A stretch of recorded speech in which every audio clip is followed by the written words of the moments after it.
Fixed by Naf. I'm me and I hope you're doing great, inshallah. So as you might have noticed, we're not posting much because we've been pretty busy lately. So firstly, I had my board exams and now they're over, but now we're moving from Hyderabad to Multan.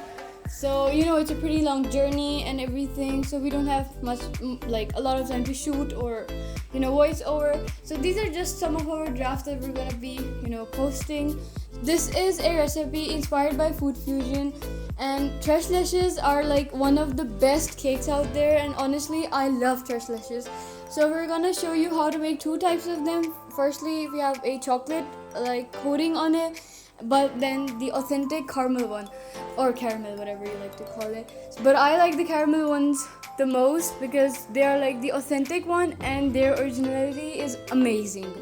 And guys, your Fix is so busy. She's just like packing and cleaning up, so I decided to help her out a little bit. And honestly, we have not had the chance to eat any cake or anything because like it's just so busy, the routine. So we really hope that will be really consistent once we've moved and everything. And also, I wanted to mention that the flowers that you see in the background, like my sister made them. She's younger than me and she's really talented, and mashallah, like her work is honestly amazing. Tres Leches is one of those desserts that you can never go wrong with, honestly, because it can never be too moist or too dry or too sweet or too unsweetened. And it is honestly loved by all ages, and I swear to God, like if you will make and try it, you will fall in love with it. The recipe will be in the description below and the steps are in the video, as you will see.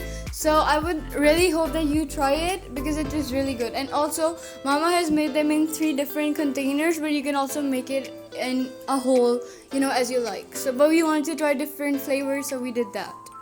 And this is all from my side. Do take care of yourself, and if you have any questions, do put it down in the comments below so that we can get back to you. And yeah, that's it. Thank you. Bye.